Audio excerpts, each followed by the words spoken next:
because if it's media mentions, you want to be thinking about, well, what does the media care about?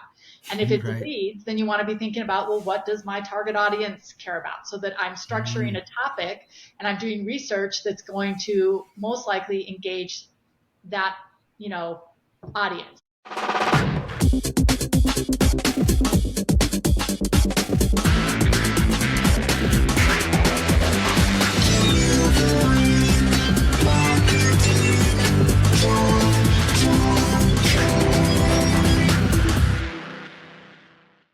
Hey there, and welcome to a brand new episode of Delivering Marketing Joy. I am your host, Kirby Hausman, and joining me today is a brand new rock star. She's a renowned authority in original research and content marketing.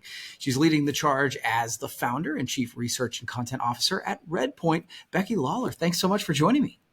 Thanks for having me, Kirby. I'm excited to be here. Yeah, absolutely. So, we all want to create content that drives results. That's kind of the point of the exercise, right?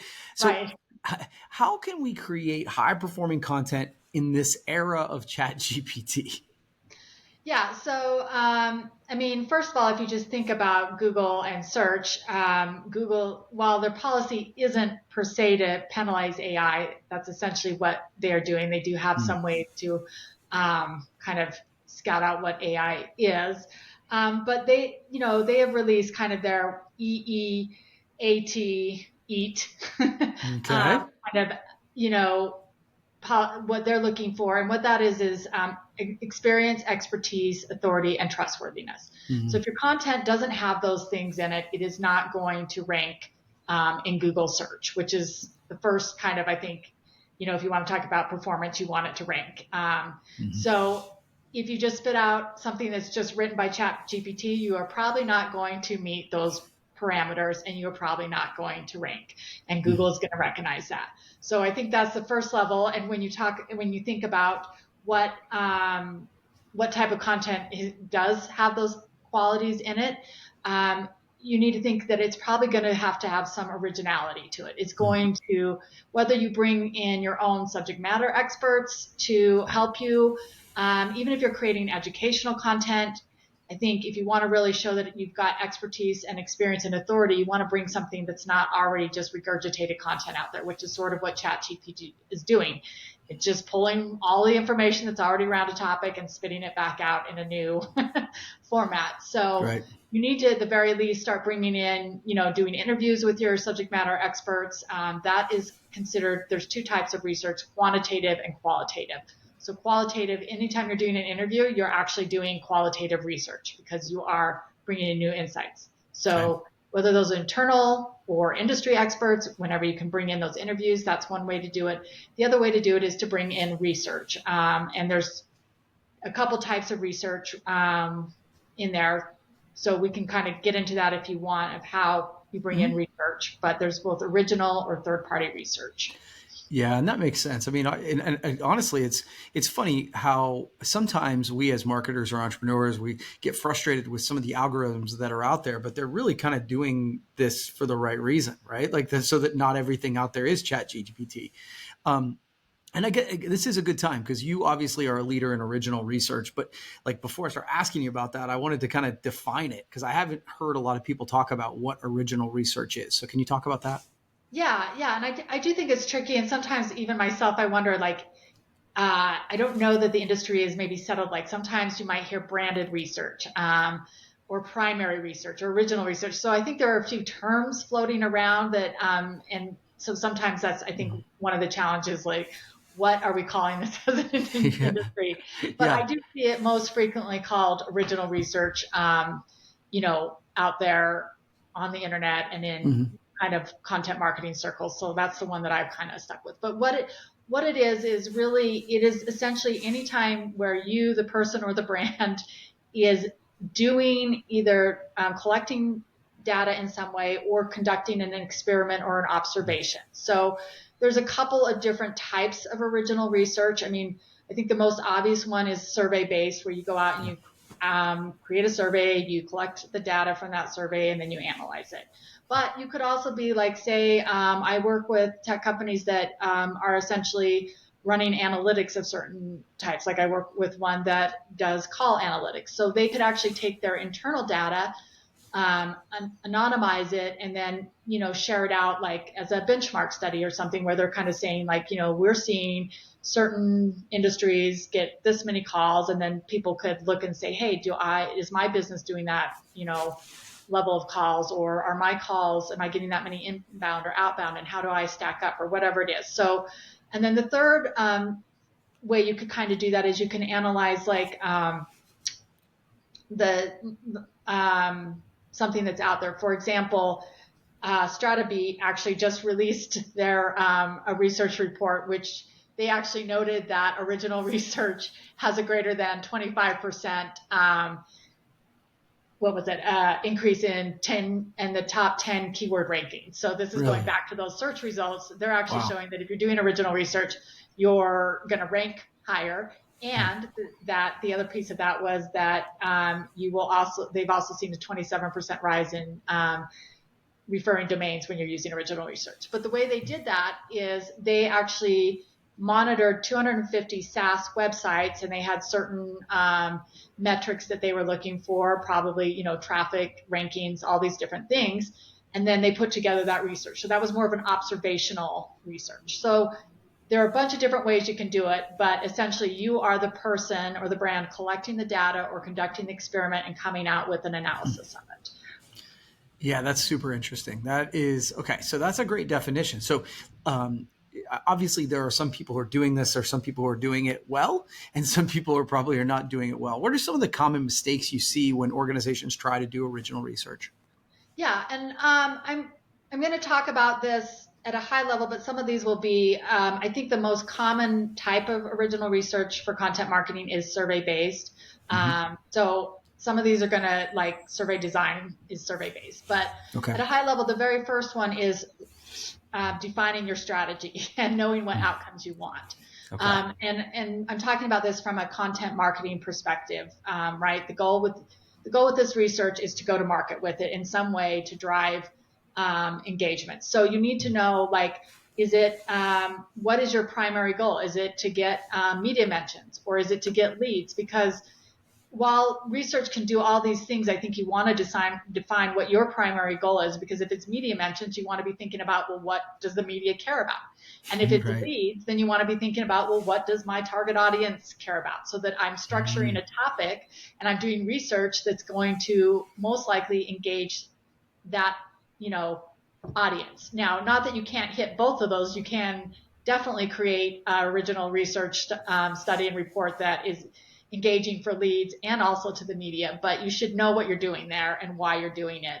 Because if you just like get an idea and go for it and then find out and then are trying to like figure out whether or not you're meeting these metrics, it's not going to be as successful, right?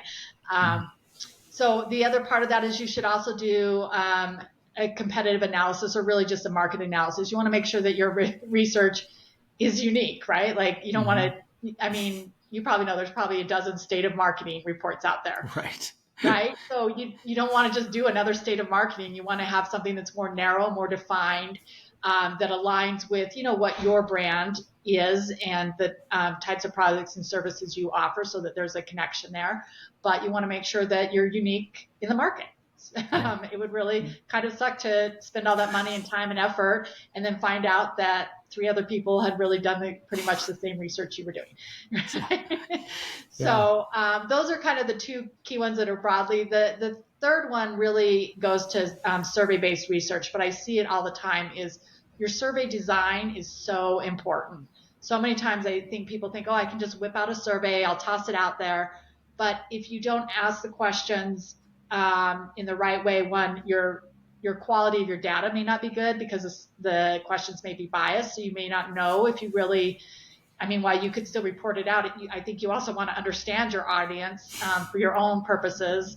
And so if you didn't ask questions right, your data may not be correct. The other part is if you don't have the right types of questions in the formats, that you may just not get interesting data. You may not get interesting results back. You may not really have a story to tell. I've seen it happen quite frequently, honestly, where, the way the survey was designed, I can take one look at a survey and say, yep, I'm not surprised they didn't get anything back from that, because that's a boring survey. And there's not a lot of the way, if you just have a whole bunch of on a scale of 1 to 5, well, that's actually not a very interesting way to ask a question and to get a lot of insights.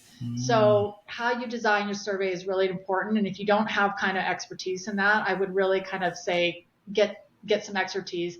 Definitely have a lot of people weigh in on the survey. Making your survey too long is another one. People get excited and just want to ask a gazillion questions, but that's going to result in people dropping out of the survey and not getting the amount of responses you want. So I say, like, if you really have that many questions and you really can't narrow it down, then you need to be doing 2 surveys rather than just making a really long one. And then the other thing I see is just a lot of people jump in again with survey based. They jump in to like, oh, we'll send this out via email, not realizing actually how hard it is to get responses, that the average is often 1% to 2%. If you have a really engaged topic and a really engaged email list, maybe you'll get 5% to 10% of responses. And so then they end up with not enough responses to really do anything with it. So I think you need to understand where you're going to get those responses from. There are other ways. There are paid panels and B2B vendors that do it.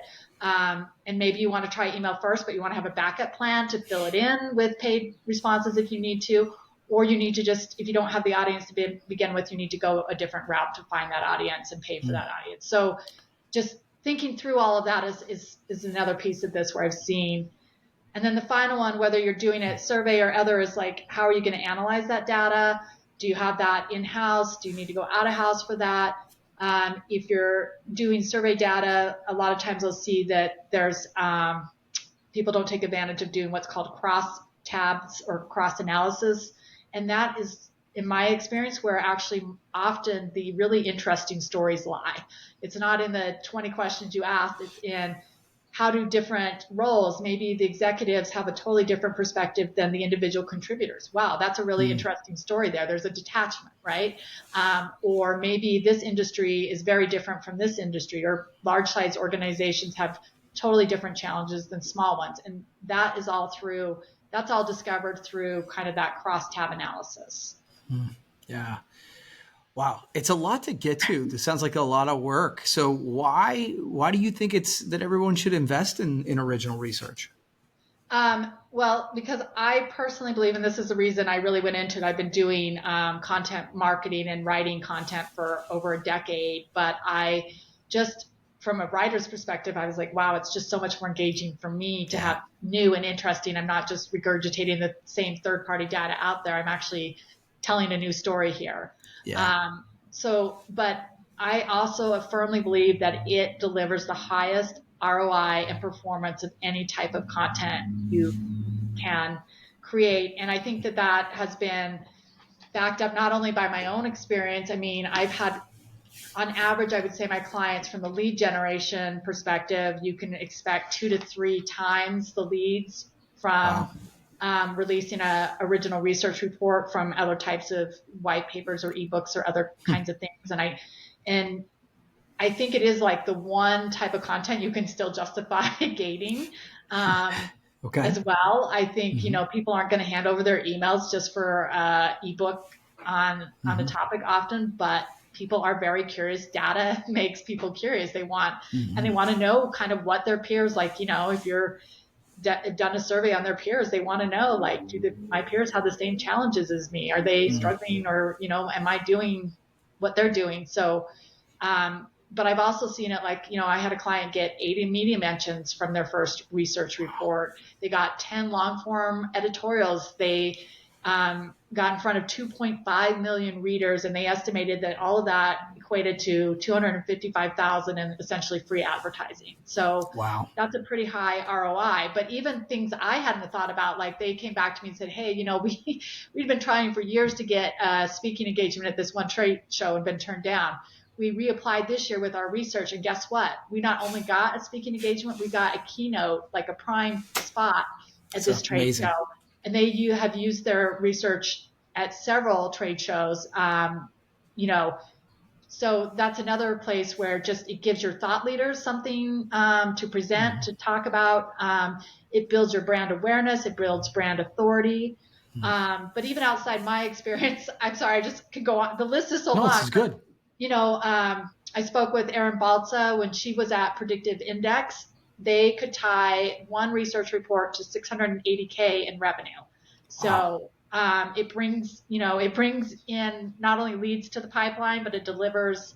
I already quoted kind of how it can help in SEO and search, but I've also seen Typeset. They wrote a blog a couple years ago about how one of their goals was actually to boost their email list, and they saw a 84% increase in their email subscriptions when they did an original research, and they increased their website traffic by 218%. So just Being the whenever I source. talk to people, it's just like the list goes on and on about the ways, it helps with backlinks because people link to research. There's just so many ways that you can use it. And that goes back to asking mistakes made. I would say the final one that I forgot to mention is just not maximizing and distributing your research in enough ways. Yeah. Don't just create a report from it. It can actually fuel your content strategy for an entire year. Wow. So that's another one. That's really cool, Becky. So obviously, like we talked about, it's a lot. So where, obviously, can somebody get a hold of you? Can you help them get started? Where can people find more information about you? Yeah, I am engaged on LinkedIn and always there. And then I have a website. It's just redpointcontent.com. I've got lots of case studies up there as well to kind of show that I know what I'm doing. I mean, typically I work with clients on the survey based, but I've also done we discussed those other ways that you can use. So if you have great internal data that would be a great resource for some kind of research report and other content, happy to, work with you on that. I have a data analyst on my staff that, I work with and can kind of help figure out what insights are there and how we can create really interesting content from it. That's cool. Becky, thank you so much for taking the time. This has been really fun. I've learned a lot. We'll have to do it again sometime, okay? Yeah, thanks for having me on. Absolutely. Well, that's going to wrap up this edition of Delivering Marketing Joy. We'll see you next time.